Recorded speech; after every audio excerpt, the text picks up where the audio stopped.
याद होगा कि कांग्रेस जेडीएस सरकार के मुखिया ने माना था कि वो कांग्रेस की दया पर चल रहे हैं।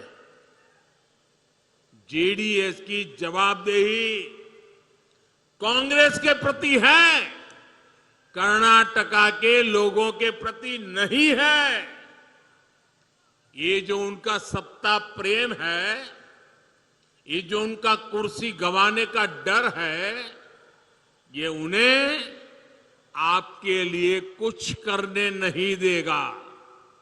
साथियों, कांग्रेस हर उस व्यक्ति से नफरत करती है जो सामान्य मानवी की बात करता है, जो उनके भ्रष्टाचार को सामने लाता है, जो उनकी स्वार्थ भरी राजनीति पर प्रहार करता है। कांग्रेस की नफरत उससे परमानेंट हो जाती है। अभी इस चुनाव में भी कांग्रेस ने फिर से मुझे गालियां देने का काम शुरू कर दिया है। मैंने देखा किसी ने उन गालियों की लिस्ट बनाई है और वो गालियों की लिस्ट मुझे दी है। अब तक मुझे ये कांग्रेस के लोगों ने 91 टाइम अलग अलग गालियां दी है। अरे कांग्रेस ने ये गालियों की डिक्शनरी में टाइम खराब करने के बजाय अगर इतनी मेहनत उन्होंने गुड गवर्नेंस के लिए की होती, कांग्रेस कार्यकर्ताओं का उत्साह बढ़ाने के लिए किया होता, तो आज कांग्रेस की ऐसी दुर्दशा न होती, ऐसी दयनीय स्थिति नहीं आती।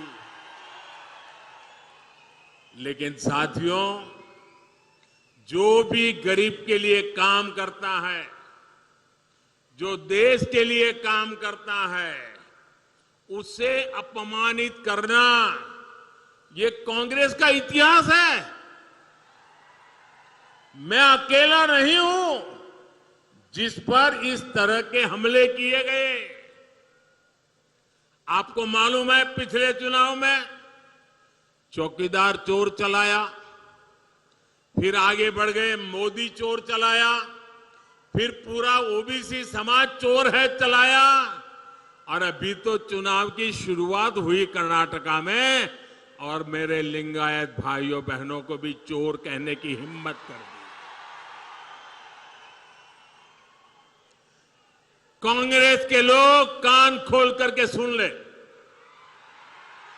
आपने जब जब जिसको गाली दी है, उन्होंने आपको ऐसी सजा दी है, ऐसी सजा दी है, आप दोबारा खड़े नहीं हो पाए हैं। इस बार कर्नाटका में भी ये गाली का जवाब, इनके सम्मान पर जो चोट पहुंची है, उसका जवाब वोट से दिया जाएगा, वोट से दिया जाएगा। भाइयों बहनों, जब ये लोग मुझे गाली देते हैं, अब इतनी गालियां हो गई 91, और उनके टॉप मोस्ट नेता देते रहे, कोई ऐसे नहीं, छोटे मोटे कार्यकर्ता नहीं। और तब मैं सोचता हूं कि भाई ये कांग्रेस ऐसी पार्टी है, उसने तो संविधान निर्माता बाबा साहब आंबेडकर को भी ऐसी ऐसी गालियां दी थी, बाबा साहब को भी छोड़ा नहीं था। एक बार खुद बाबा साहब ने सार्वजनिक तौर पर विस्तार से बताया था कि कांग्रेस उन्हें बार बार गालियां देती है। कांग्रेस ने बाबा साहब को क्या क्या नहीं कहा। कांग्रेस बाबा साहब को राक्षस, राष्ट्रद्रोही, दगाबाज दोस्त, आप सुनकर के हैरान हो जाएंगे। उस जमाने में बाबा साहब जैसे महापुरुष को कांग्रेस ने ऐसी ऐसी गालियां दी थी, कितने ही अपमानजनक शब्दों से वो आए दिन बाबा साहब को अपमानित करते थे। आज भी हम लोग देखते हैं कि कांग्रेस कैसे वीर सावरकर जी को गालियां देती रहती है। कांग्रेस ने देश के जिन महान सपूतों को गालियां दी है, बड़े से बड़े महापुरुष उनकी गालियों के शिकार हुए हैं। और जब ये सब मैं देखता हूं तो मुझे लगता है चलिए कांग्रेस भी मुझे इतना उन लोगों की तरह सम्मान देती है जो उन्होंने बाबा साहब आंबेडकर को दिया, जो उन्होंने वीर सावरकर को दिया, वैसी ही गालियां मोदी को दे रहे हैं। अब बाबा साहब वीर सावरकर की तरह अगर वो मोदी को गाली देते हैं तो मैं तो इसे उपहार मानता हूं। और कांग्रेस गाली देने में समय बर्बाद करती रहेगी, मैं जनता जनार्दन की सेवा में अपने आप को खपाता रहूंगा। दिन रात काम करूंगा, ज्यादा काम करूंगा। आपके आशीर्वाद से सारी गालियां मिट्टी में मिल जाएगी दोस्तों, सारी गालियां मिट्टी में मिल जाएगी। और कांग्रेस वाले लिख करके रखें, आप जितना ज्यादा कीचड़ उछालोगे कमल उतना ही ज्यादा खिलने वाला है। भाइयों बहनों, आपके आशीर्वाद से मुझे कर्नाटका की सेवा करने से रुकना नहीं है, और ज्यादा सेवा करनी है। पूरी दिल्ली को आपकी सेवा के लिए मुझे लगाना है।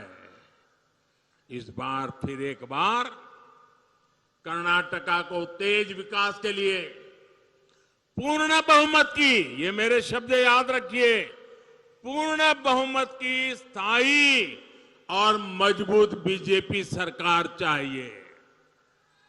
और इसलिए एक ही बात मैं बार बार कहता हूं, ई बारिया निर्धारा, ई बारिया निर्धारा बहुमत बीजेपी सरकार। कर्नाटका डबल इंजन सरकार चाहिए ताकि केंद्र और राज्य सरकार के बीच तालमेल रहे, हर जगह रुकावटें ना आए। कर्नाटका को डबल इंजन सरकार चाहिए ताकि इंफ्रास्ट्रक्चर के प्रोजेक्ट में तेजी से पूरे हो। कर्नाटका को डबल इंजन सरकार चाहिए ताकि विदेशी निवेशकों का भरोसा मजबूत हो। कर्नाटका को डबल इंजन सरकार चाहिए ताकि कर्नाटका कांग्रेस का एटीएम नहीं बल्कि देश का ग्रोथ इंजन बना रहे। कर्नाटका को डबल इंजन सरकार चाहिए ताकि केंद्र की गरीब कल्याण की योजनाएं बंद ना हो। भाइयों और बहनों, मुझे पूरा विश्वास है कि 10 मई को भारी संख्या में आप पोलिंग बूथ तक पहुंचेंगे और कमल के फूल पर बटन दबाएंगे। इस बार का वोट विकास के अमृत काल के लिए, इस बार का वोट कर्नाटका को देश का नंबर 1 राज्य बनाने के लिए। आप सभी का बहुत आशीर्वाद हम सबको मिलता रहे। कर्नाटका में भाजपा के उम्मीदवारों को आपका आशीर्वाद उन्हें आपकी सेवा में और ज्यादा परिश्रम करने के लिए प्रेरित करेगा। भाइयों बहनों, इतनी शानदार सभा कर दी, अब ऐसा तो नहीं होगा ना बस अब तो काम हो गया है, चलो जाओ सो जाओ, अब तो जीत जाएंगे, ऐसा नहीं करोगे ना? जरा जवाब दीजिए, नहीं करोगे ना? बूथ में जाओगे, हर घर जाओगे, मतदाताओं को मतदान के लिए निकालोगे, भाजपा की बात बताओगे? पक्का करोगे? अच्छा, मेरा एक काम करोगे आप लोग? करोगे बताइए? पक्का करोगे? ईमानदारी से करोगे? घर घर जाकर के करोगे? तो एक काम करिए, 10 मई के पहले सभी मतदाताओं के घर जाइए और जाकर के उनको कहिएगा कि आपके सेवक मोदी जी हमारे बीदर जिले में आए थे और आपके सेवक मोदी जी ने आपको नमस्कार कहा है।